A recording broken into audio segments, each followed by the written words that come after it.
warahmatullahi wabarakatuh. Saya Soidadia dari kelas SKIA akan sedikit memaparkan jawaban singkat dari soal UTS mata kuliah Sejarah Pergerakan Nasional Indonesia. Baik, langsung saja. Soal yang pertama yaitu faktor yang melatar belakangi lahirnya pergerakan nasional Indonesia. Ada dua faktor, yaitu yang pertama faktor internal dan yang kedua faktor eksternal.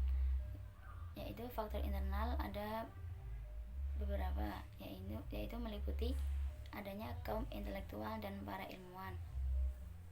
Yang kedua, penderitaan, penindasan, dan perlakuan diskriminatif terhadap rakyat yang berkepanjangan.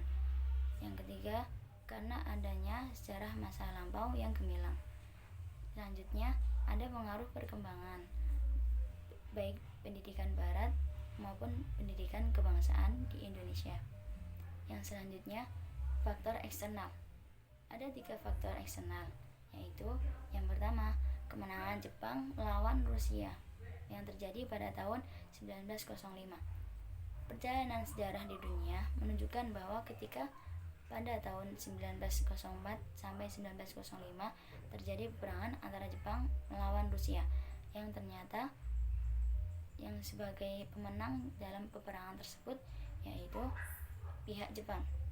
Hal ini memberikan semangat juang terhadap para pelopor pergerakan di Indonesia.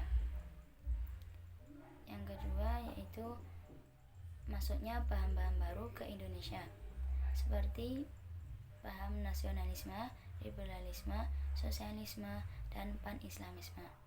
Yang ketiga yaitu perkembangan nasionalisme yang tidak hanya terjadi di Indonesia akan tetapi juga di negara lain seperti di kawasan Asia Tenggara yang terjadi pada paruh abad ke-20, yaitu nasionalisme yang berada di Filipina, Vietnam, Myanmar, India, dan Tiongkok.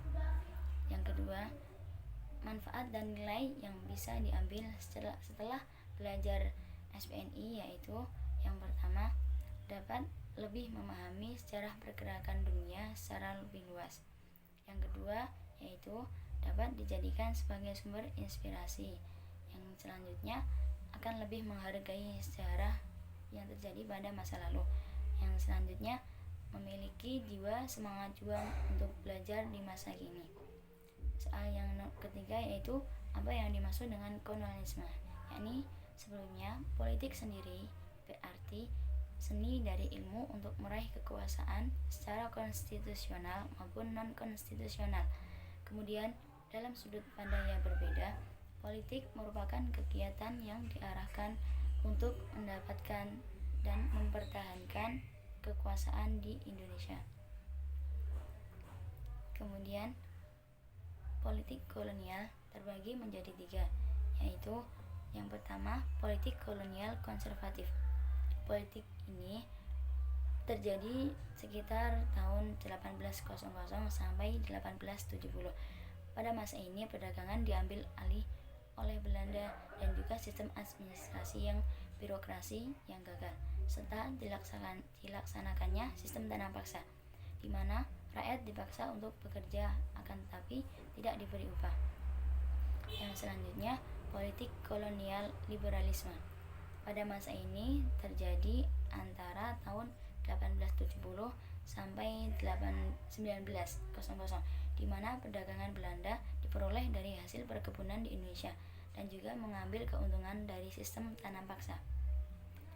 Yang ketiga yaitu politik kolonial etis, di mana politik ini terjadi sekitar tahun 1900 sampai 1942, yang mana pada masa ini eksploitasi dan kesejahteraan koloni harus dilakukan secara bersamaan dan secara seimbang.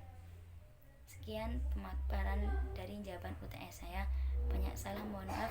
Wassalamualaikum warahmatullahi wabarakatuh.